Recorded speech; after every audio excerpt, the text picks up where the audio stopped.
Hi, good first. Welcome to another Sunday. I hope you're doing well and you've had a good week. I don't know about you, but my head is buzzing with all the changes this week. But I think, that probably we're thinking about two things. And the first is COVID-19. And the second, as we restart our Ecclesiastes series, is ourselves. We respond to the world through our own eyes. Mundane things and momentous events are always filtered through these two-letter words of me. Am I going to be healthy? Is my job going to be safe? How is this going to affect me? Yeah, interestingly, I think the COVID-19 is pushing us to think more about people than ourselves in normal, more about our families, more about caring for the poor and the elderly. It's registering on the me-dominated agenda of the Western mind. I thought it was brilliant that 405,000 volunteers helped to volunteer to help the NHS last week. David Gibson, in his brilliant book, Living Life Backwards on Ecclesiastes, says this: just stop and reflect. Who do you spend most of your time thinking about? The preacher in Ecclesiastes takes for granted that it's you. The preacher knows that, like him, you will fill your thoughts with how to navigate the world in a way that will give you meaning and happiness. And the preacher, ironically, knows that is the very source of our pain. If you're to read Ecclesiastes chapter 4, 1 to 12, and we won't read that now because of time, but if you read that chapter, you notice the preacher wants to give you a new question to answer. Not how am I doing, but how are we doing? So my title this morning is Two is Better Than One. We is better than me. If you've been tracking through our Ecclesiastes series, you know the preacher is challenging us. Challenging that I want to have it all, know it all, and remembered for all time attitude. No, says the preacher, your vapour and your life lived in God and with others is the only life that gives true meaning and true happiness. Ecclesiastes 4 contrasts two ways to live in the world: exploiting, envying and grasping from your neighbour and so destroy yourself, or loving your neighbour and so flourish yourself. The first place the preacher looks is to the oppressed. Verse 1, it says, again I looked and saw all the oppression that was taking place under the sun. I saw the tears of the oppressed, and they had no comforter. The power was on the side of their oppressors, and they had no comforter. Oppression has its obvious forms. The weak are crushed under the boot of powerful dictators. But it's got more subtle expressions, as those of us that went out and gave out leaflets during race week. Maybe it's oppression is about the sex-trafficked women during race week.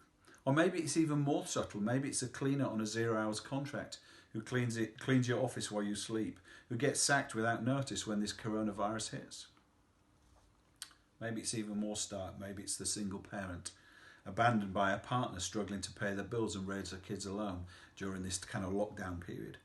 Or maybe tragically it's the child abused by a stepfather, self-harming in the corner of a bedroom. Who dries their tears?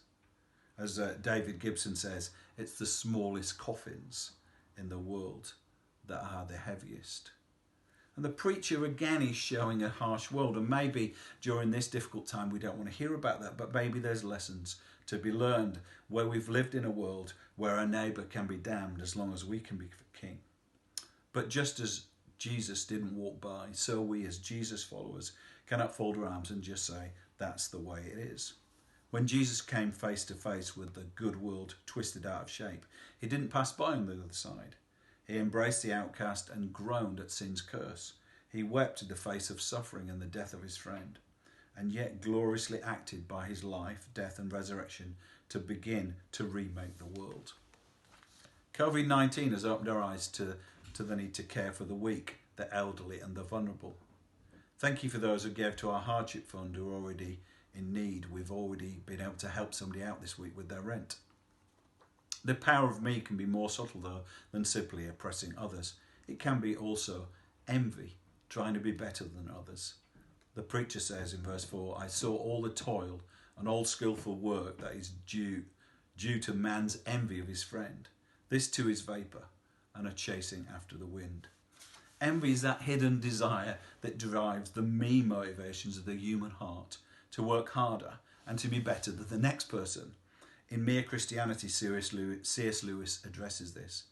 Pride gets no pleasure out of having something, only out of having more of it than the next person.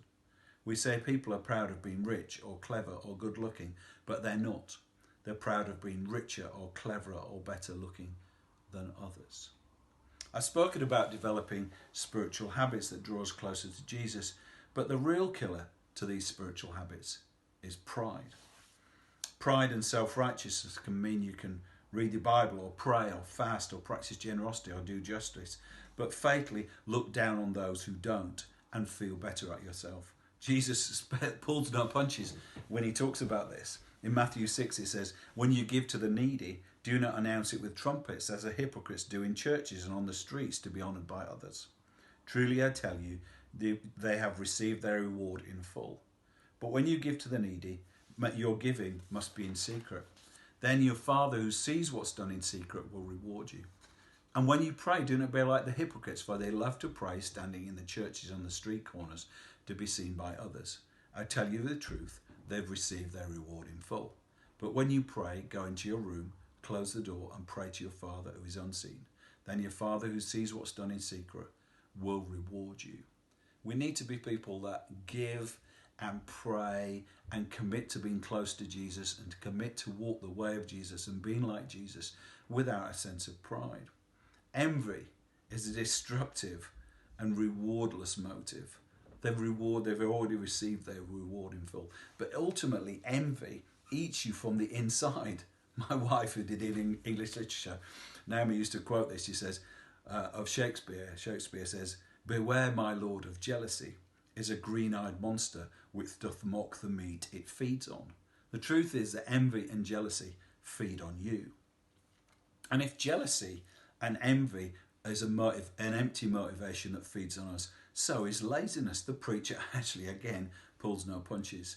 The preacher tells us, the fool folds his arms and consumes his own flesh. David Gibson writes, laziness is a subtle way of despising your neighbour. Instead of embracing life and giving himself to others, the sluggard, which is the Bible term from Proverbs about a lazy person, the sluggard gives himself to himself, embracing the corrosive effects of inverted excess, expecting others to provide for him. So in the end, all that is left is himself.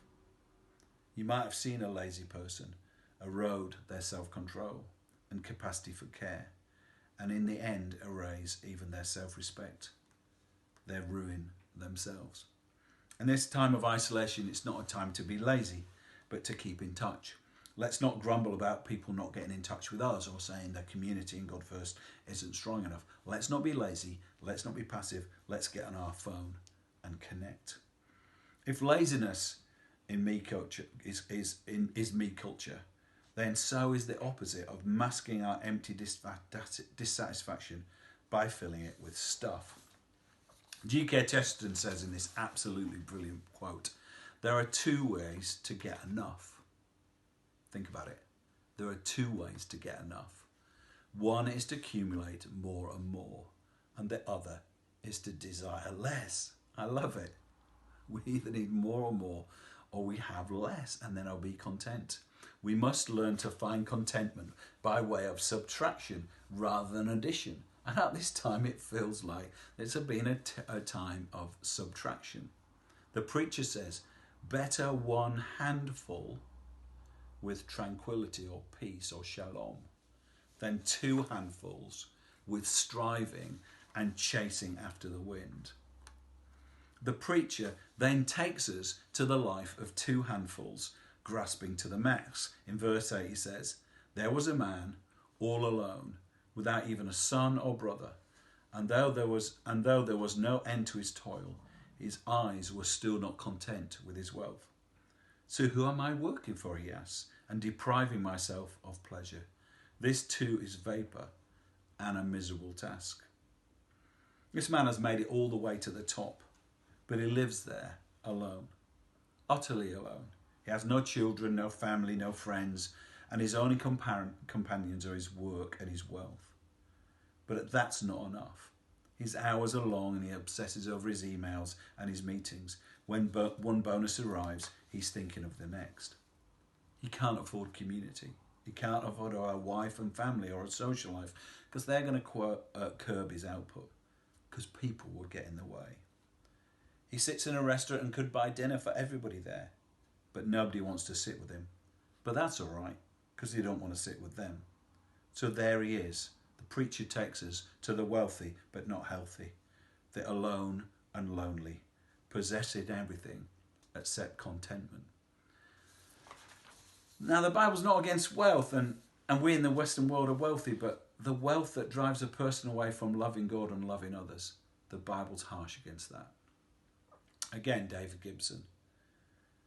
How do we sever the root, stop the rot, kill the destructive pattern of 2 handfuls of greed? Spend your money on others. Give it away. Do it regularly, gladly, generously, and you will be happy. When people love their neighbours more than they love their hard-earned money, the beautiful byproduct is that they'll end up actually providing the best kind of care for themselves because they'll no longer be alone.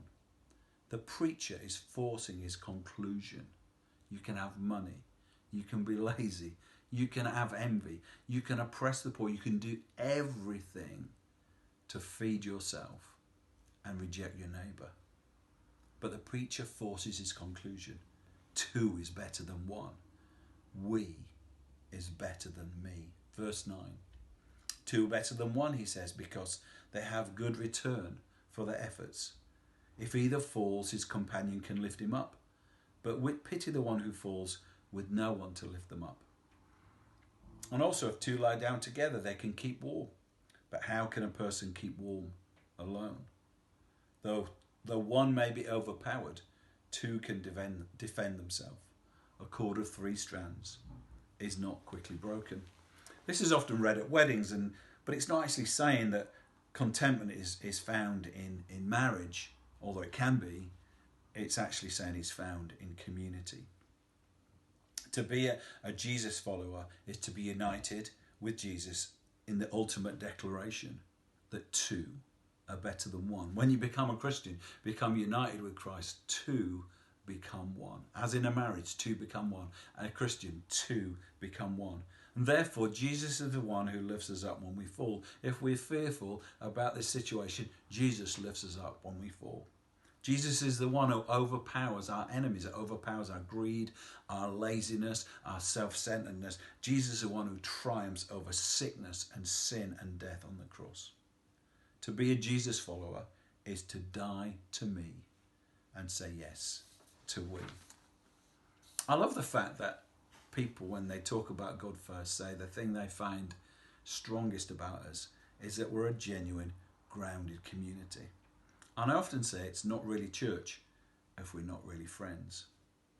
But yet the COVID-19 attack seems like an attack on community, the triumph of the private over the public, the retreat into tiny social units, forcing us into social distancing and self-isolation, drawing us into virtual relationships rather than the embodied ones that make family and church. But the lockdown is making us aware of what society has always done. It's always socially distanced the ones that are not acceptable. It's always socially distanced the oppressed and the poor and the weak and the vulnerable. To think we rather than me, we need to look out for the vulnerable and the poor this time. The lockdown has highlighted the tendency that's always been there for us to self-isolate because we can't be bothered, to bunker down, to be the lazy fool who eats himself, to obsess about ourselves rather than give ourselves to others. This is a challenge to me and to all of us. So let's keep connecting. Let's not just say, oh, my relational tank is full, my household is happy. Because when you connect on your G1C Zooms and when you make those phone calls, you might be the only face they see even if it is a thumbnail face and you feel rather unattractive under the lights of your phone. The fact is, for some people in our community and some people in your community, your neighbours, you might be the only face they see. So let's not self-isolate in that sense. And lockdown affects our supermarkets. It shows me as I queued this morning in a long queue, with self-distance isolating and letting people in 10 by 10. The fact is we're so much a two-hands culture. The temptation, I don't know, I bought 2 bags of flour. I don't know why I bought 2 bags of flour. We don't even need flour, but it felt like last time I went to the shop there was no flour, so there I was, 2 bags of flour. I was ashamed of myself. We can be content with less. This time can show us to be content with less. To paraphrase the preacher, it's better to be a 1 packet of pasta person with tranquility than a trolley full of toilet roll with striving. I challenge myself and all of us. Let's power up in generosity. Let's stop the destructive pattern of 2 handfuls greed, which seems so normal to us. Let's let go of our hands and give. Let's spend our money on others. Let's give it away. I want to say thank you to the person, I don't know who you are, but who put £400 into our hardship fund. It meant they were able to help someone this week. I'd love others to do that. Not 400, but you can give a little so that we can bless others. I heard of a student who needs visiting, not part of our church. We're going to get more and more of those calls.